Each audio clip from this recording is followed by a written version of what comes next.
Herkese salam. Bugün sizinle kısa bir vlog paylaşmak istedim. İlk önce bu ştativlə başlayaq.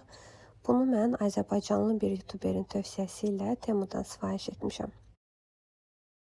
Qiymətinə görə keyfiyyəti mənim üçün yetərlidir, amma yanında verilən bu balaca fənərlə bağlı eyni şeyi deyə bilməyəcəm. Çünki demək olar ki, batareyanı 3 dəqiqədən artıq saxlamır. Sizdən bir xahişim olacaq. Əgər hələ də kanalıma abunə deyilsinizsə, abunə olsanız çox sevinərəm.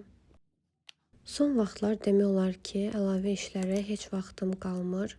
Bu səbəblə otağımı adətən axşamlar evə qayıdandan sonra sərgiyə sala bilirəm.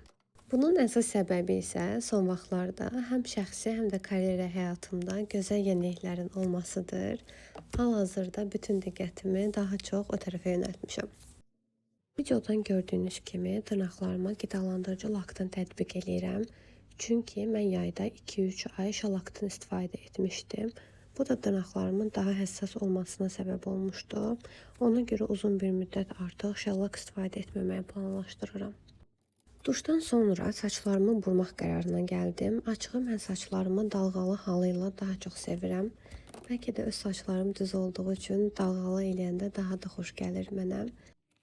Bugün saçımı burmaq üçün bundan istifadə edəcəm. Açığı məcbur qalmadığım müddətcə saçıma istilik tətbiq etməyi istəmirəm. Həmçinin çox yumuşaq olduğu üçün yatdığımız zaman hər hansı bir narahatlıq hiss etmirik. Saça yaxşıca yerləşdirdikdən sonra açılmaması üçün arxadan bağlayırıq. Hər dəfə şirinini tərk edəcəm dedikdən sonra qəribə bir şəkildə mənə çoxlu şokolad hədiyyələri gəlməyə başlayır və mən də məcbur qalıb yeyirəm.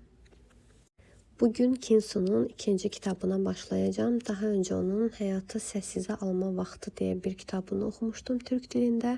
Çox bəyənmişdim. Ona görə buna başlamağa da səbirsizlənirəm. Sizə videomu izlədiyiniz üçün təşəkkür edirəm. Sağ olun.